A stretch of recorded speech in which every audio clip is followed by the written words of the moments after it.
ज्ञान के ज्योति जलाए। जहाँ जगह जगह माए गुरु बाबा नाम के ज्योति जलाए। ये नाम के ज्योति जलाए बाबा हो ज्ञान के ज्योति जलाए। ये ज्ञान के ज्योति जलाए गुरु हो नाम के ज्योति जलाए। नाम के ज्योति जलाए।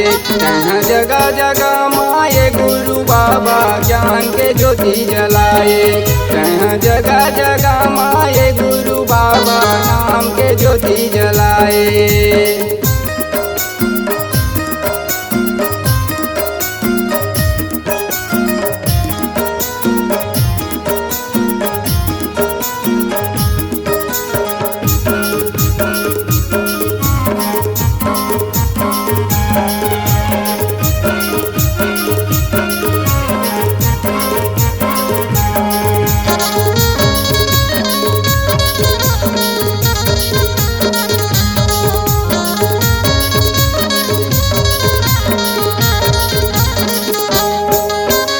आवा गुरु जी आवा बाबा जी मुक्ति के रास्ता बता दे।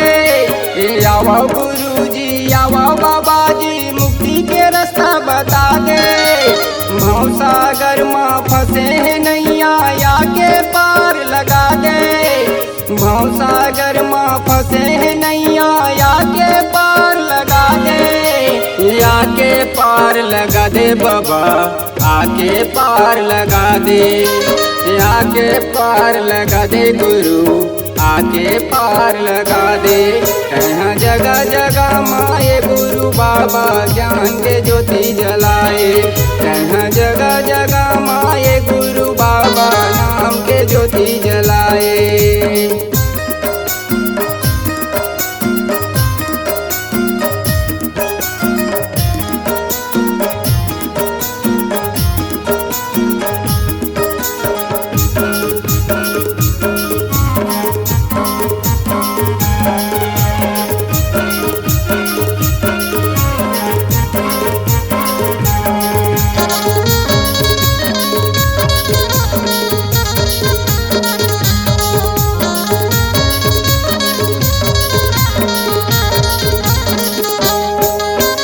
तोरे चरण में माथा नवाओ श्रद्धा के फूल चढ़ा के।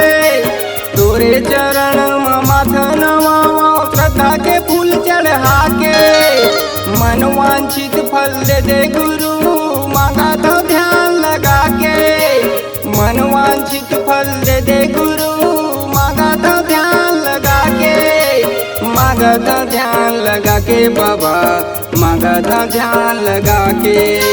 मांगा तो ध्यान लगा के गुरु मांगा तो ध्यान लगा के। यहाँ जगह जगह माए गुरु बाबा ज्ञान के ज्योति जलाए। यहाँ जगह जगह माए गुरु बाबा नाम के ज्योति जलाए। यहाँ जगह जगह माए गुरु बाबा ज्ञान के ज्योति जलाए। नाम के ज्योति जलाए।